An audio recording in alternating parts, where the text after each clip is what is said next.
Em março de 2024, você confidenciou a sua, não me lembro se era sua esposa, sua companheira, sua namorada, que você tinha medo, nesse sentido, de ser preso, morto, caso você contasse tudo. Você chegou a receber alguma ameaça ou até retaliação de funcionário do TSE, do STF ou do próprio Alexandre, não? Além da sua, obviamente, da sua prisão e da sua perseguição aí na Itália? No período que eu estava no TSE, não. A única coisa que dava muito medo é ver a forma com a qual ele perseguia todos, as atitudes que ele fazia, as intenções que ele tinha, porque a pessoa que postou virou inimigo. Então a gente ficava assim, poxa, eu vou sair. O que vai ser? Eu vou sair com que jeito? Ah, não aguento mais, eu não posso mais. Porque assim, você não tinha a opção de não sair. Era difícil. Era difícil. Então Você você acha que o ficava com Alexandre de medo. Moraes tinha um chefe ou que ele era o chefe de tudo? Você acha que ele Eu respondia a não- alguém, a um líder supremo, a um reptiliano, ao Gilmar Mendes? Você acha que ele tinha um chefe ou ele é ele mesmo que manda, ele que faz as coisas? Olha, existem muitas pessoas que falam que é o Gilmar que manda, que é o Lula que manda, que já ouvi falar até que dragões negros mandam nele, entendeu? Ele tem uma legião de dragões negros que mandam nele. Já ouvi tudo isso. Mas eu sou sincero com você, pelo pouco que eu tive de contato, pouco mesmo, pessoal, e pela quantidade de contato que eu tive de trabalho, eu acho que é ele mesmo. A maldade Eu vem também dele. sempre, É, sempre tive essa impressão. eu acho que é ele que quer sede de poder, sabe? É sede de poder. Em uma entrevista exclusiva com Paulo Figueiredo, Eduardo Tagliaferro revelou em detalhes o tamanho da maldade de Alexandre de Moraes e disse que todos os juízes auxiliares e demais membros da equipe tinham medo de Moraes. Além disso, Tagliaferro ainda revelou como ele conseguiu fugir do Brasil e das perseguições impostas por Alexandre de Moraes. Eu vi várias mensagens que mostram o Ayrton Vieira e o Marcos Vargas, além da Cristina Kussahara, que eles tinham um grupo de WhatsApp para fichar as pessoas, inclusive pelos posicionamentos políticos, as postagens nas redes sociais e tal. Você consegue explicar um pouco melhor o papel de cada um deles nesse processo? O que fazia a Cristina, o que fazia o Marcos Vargas, o que fazia o Ayrton? Era tudo meio embolado, todo mundo fazia tudo? Só por curiosidade, esse grupo que você fala é o grupo de audiências de custódia ou não? É o grupo de audiência de custódia, sim, Tá. que decidiam Aquele grupo foi. as certidões, quem que ia ser preso, quem que não ia ser preso, do 8 de janeiro. É, esse grupo ele foi só criado após 8 de janeiro, mas o trabalho de todos esses personagens já vinha desde o começo. Cristina, na verdade, é o ministro na forma feminina, entendeu? Ela é a pessoa dele, ela que cuida da vida pessoal dele, da agenda dele. Ela é como se fosse, vou dizer, um ser gêmeo que está ali, mas na versão feminina.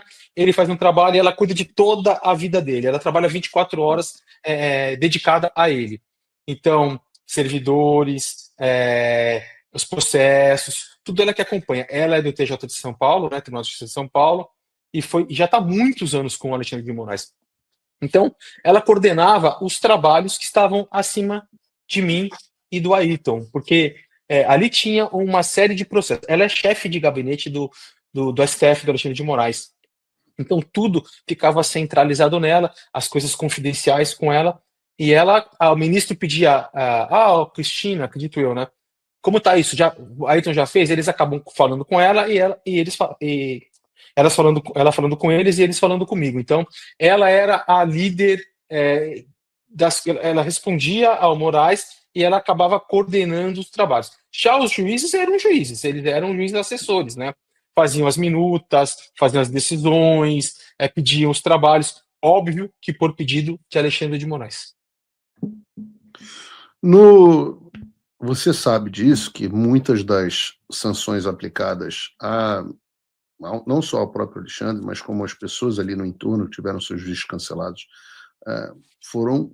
muitas foram feitas com base nos seus depoimentos, nos materiais da Vaza Toga e por aí vai. Mas eu te pergunto se há algum indivíduo relevante no TSE. O Marcos Vargas já teve seu visto cancelado, aí o Kiko também, o Zé Levi também, o Ayrton também. Tem alguém mais no TSE relevante neste papel, nessa estrutura, que não tenha sido alvo de sanções, mas que, na sua opinião, está se safando, merecia ser sancionado?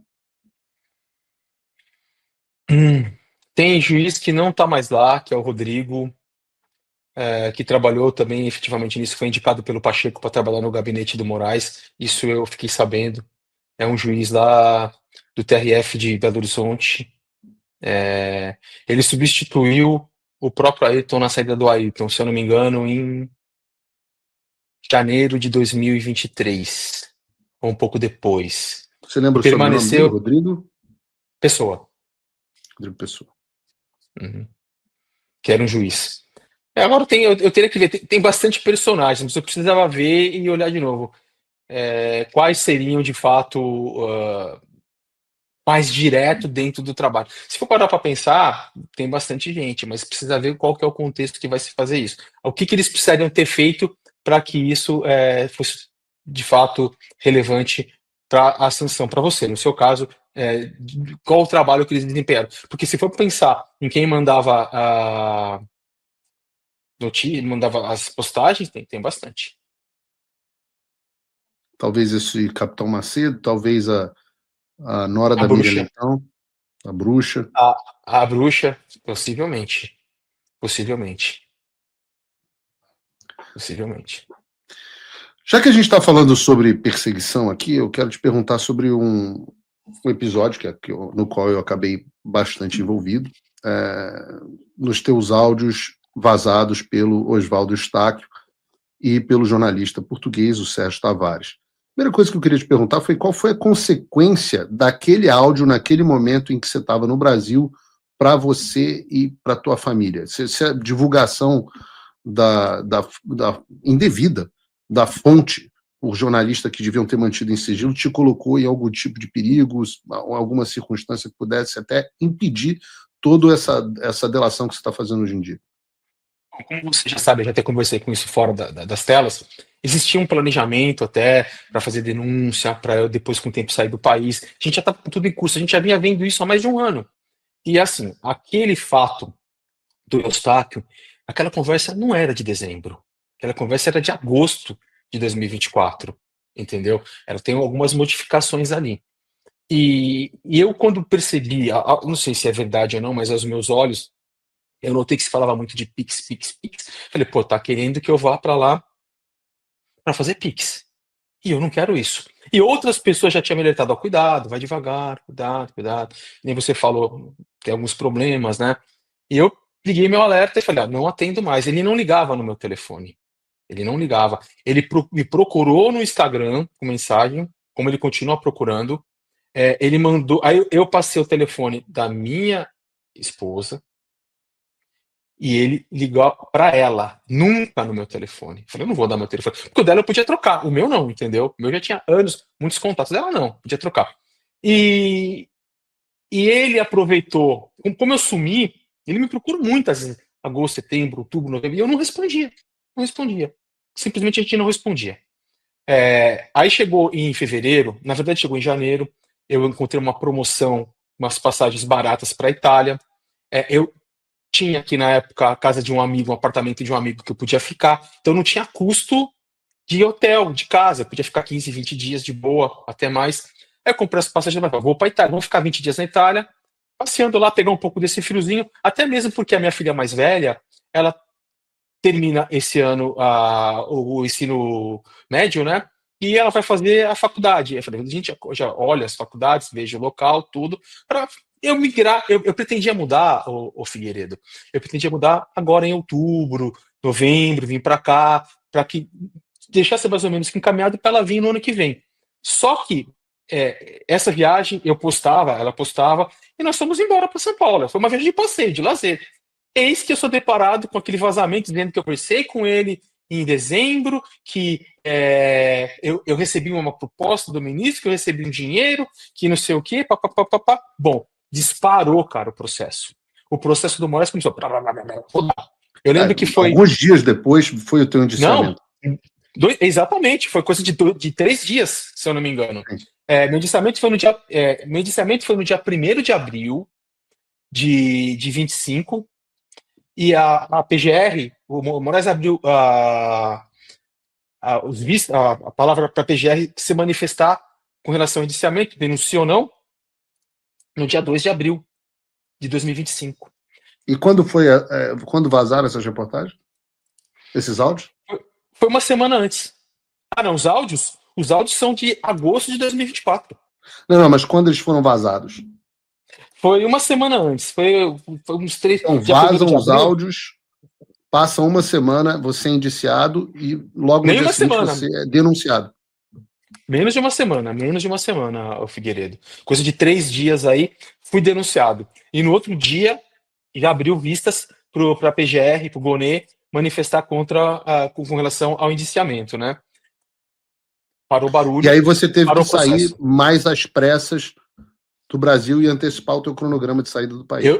Eu já estava passando uma situação complicada por conta de agosto de 2024, daquele vazamento, a PF em cima, e toda hora eu dormia no carro, eu pegava meu telefone, meu computador, meus equipamentos de perito, discos rígidos, colocava numa mochila, eu ia todo dia às 3 horas da manhã para o carro, 3, 4 horas da manhã, eu dormia praticamente no carro, acordava e dormia, né, Figueiredo? 7, 8 horas da manhã, nasceu o sol, eu mandava WhatsApp e falava, tem alguém, apareceu alguém. Ah, não, não, então tô indo. Mas mesmo com medo, porque eu sei que eles iam chegar por volta das 5, 4h30, 5 horas da manhã, no máximo 6, para poder me pegar com o primeiro luz do dia. Mas eu fiz isso por uns 2, 3 meses. Foi uma vida difícil, eu não dormia bem mais. Eu não conseguia mais dormir, minha vida era um inferno. Então, depois dessa história do Eustáquio, eu falei, agora não tenho mais condições de ficar aqui. E como eu tinha me separado, e minha casa ficou com a minha família, eu estava morando de aluguel. E o aluguel, o contrato venceria em maio de 2025, em maio desse ano. Eu falei, quer saber de uma coisa? Eu vou embora, eu pago esse aluguel por mais 2 meses e já cancelo isso. Não vou ficar aqui, renovar e esperar mais um ano, entendeu? Foi aonde eu peguei e fiz a minha primeira saída na tentativa de ir embora. Mas no meio do caminho eu recebi uma ligação da minha mãe. Ninguém sabia para onde eu estava indo. Ninguém. Ninguém. Tava eu, um casal de amigos, a minha esposa, a gente estava indo sentido Paraguai, sentido Argentina. Minha mãe me liga no meio do caminho. Aonde você está indo? Você está indo para o Paraguai. Vão te matar. Me ligaram aqui e falaram para você não ir, que vão te matar. Minha mãe até hoje não me fala quem fez isso. Mas ninguém sabia, nem minha mãe sabia para onde eu estava indo, Figueiredo. Naquela mesma hora, Figueiredo, o que eu fiz? Eu mudei todo. Eu tirei meu chip, avisei minha mãe, tirei meu chip, joguei fora. Peguei meu telefone, coloquei numa gaiola de Faraday para poder interromper o sinal, para não ter contato, para não ter rastreamento mesmo. Eu estava com meu equipamento, falei, indo embora. Vamos para Avaré. Ficamos em Avaré. 2, 3 dias. Calmou, eu com máscara, com boné, com óculos. Fomos no mercado, compramos um papel alumínio, enrolei melhor o telefone no papel alumínio, com medo do saco da gaiola de Faraday que foi comprada aí nos Estados Unidos não funcionar direito. Enchi de alumínio, guardei o telefone, comprei outro chip, tinha um outro telefone, coloquei lá e usei outro chip. Aí nós fomos para Barracão, que é fronteira seca entre Argentina e Brasil, ali no Paraná. Fiquei 2, 3 dias lá, de lá, tudo calmo, imprensa tranquilo, fomos para Três Etilhas, em Santa Catarina. Ficamos mais 2, 3 dias, depois voltamos, calmou, o processo não andou mais, tudo calmo, tudo quietinho. Eu sempre tinha contato com a portaria do condomínio, nenhuma polícia, ninguém, nada. Voltamos para casa. Aí ficamos mais uns dias em casa e zarpamos. Preparamos tudo agora, vamos embora, vamos embora, vamos embora. Mas então a divulgação daquele momento, daqueles áudios, basicamente te fizeram ter que sair às pressas do Brasil. Uhum. Me E fizeram você embora. chegou a ser, no meio do processo, inclusive, a sua mãe chegou a ser ameaçada de morte a você, é isso que você está dizendo. Fiz uma confusão, o Figueiredo. Essa história de que me ameaçaram, minha mãe me ligou, foi quando eu fui embora, em agosto do ano passado, que eu Ah, conversei ok. com. Aí sumi, voltei, ele fez aquilo, aí eu peguei minhas coisas e fui embora. Fiz uma confusão aí. Aí eu fui embora. Aí não tinha mais, eu não tinha mais como ficar no Brasil. Eu já estava com medo por conta da situação que estava acontecendo. Todo mundo falando: vão te matar, vão te matar, vão te matar, vão te matar. Eu andava na rua, eu tinha um carro blindado, eu andava de carro blindado, pra tudo que é canto. Aí eu falei: quer saber de uma coisa? Tchau, vou embora. Aproveitei que o aluguel lá, o contrato de aluguel, estava findando, fui embora. Fui embora com esse mesmo casal.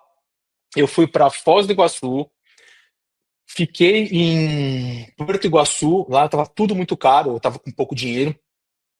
Voltei, eu fiquei num apartamento na rua da Polícia Federal, uma semana, que da janela eu via, acordava cedo, via se tinha algum movimento. Depois eu errei na locação desse apartamento pelo Airbnb, tinha um feriado, e eu falei, vou ficar mais uns dias. Aí eu troquei, fui para uma pousada, que era o único que eu achei na cidade, fiquei mais umas 4 dias na pousada, fui depois para Porto Iguaçu, Buenos Aires e Itália. Tem um trecho dessa conversa sua com o Eustáquio em que você fala assim, é uma coisa meio enigmática, mas assim, o Figueiredo até me falou de 1 milhão de arrecadação, etc, etc. Pode falar aí para o público, nesse tempo todo em que nós nos falamos, já vem bastante tempo aí, alguma vez eu falei alguma coisa sobre dinheiro para mim, arrecadação ou qualquer coisa do tipo? Não. Um tempo atrás, você lembra da situação que a gente tinha conversado? Aí eu muito preocupado com questão financeira, sempre te deixei bem claro isso. A minha preocupação nunca foi comigo, sempre foi com a minha família. Eu, como qualquer coisa, vivo qualquer coisa. Aí no conversa falou, não, você pode vir para cá e você, acredito, Taliafael, que você fizer uma live, você consegue arrecadar fácil 1 milhão, coisa assim, entendeu? Mas eu Pra nunca você, me não senti... pra mim. Não, pra mim. Nunca pra você, pra mim. Foi quando você Alguma falou vez isso... eu te pedi para eu dar o furo, eu dar alguma notícia à frente de todo mundo, ou pelo contrário? Eu sempre falei para você, fala nesse veículo, fala naquele veículo, fala naquele antes de mim, me deixa por último. Exatamente, você sempre fez isso, falou, posso falar?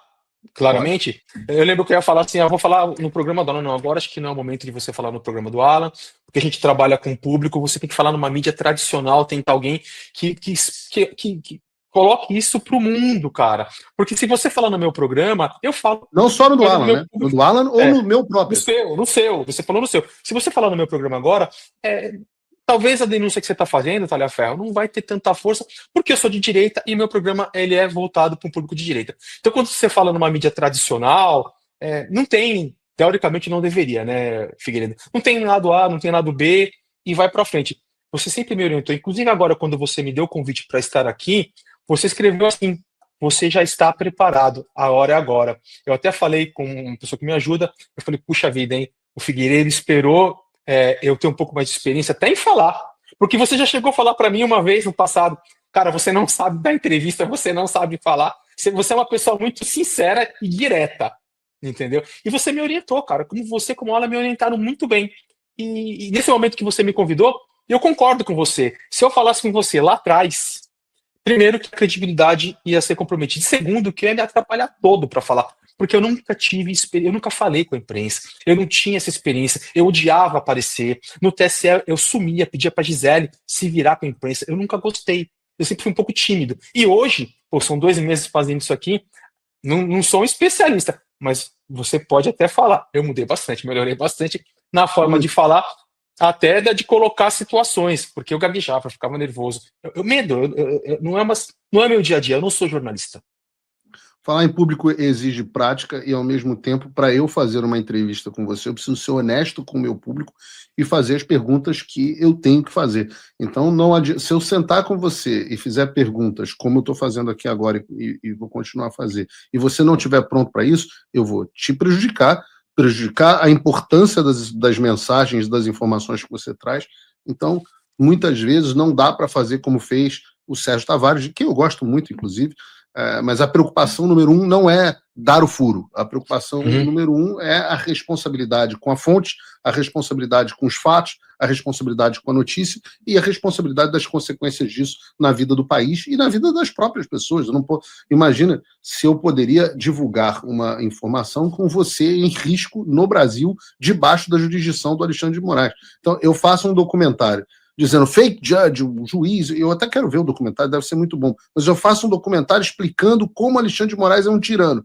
E aí eu exponho uma fonte que está debaixo da jurisdição desse tirano, eu possivelmente estou condenando essa pessoa à morte.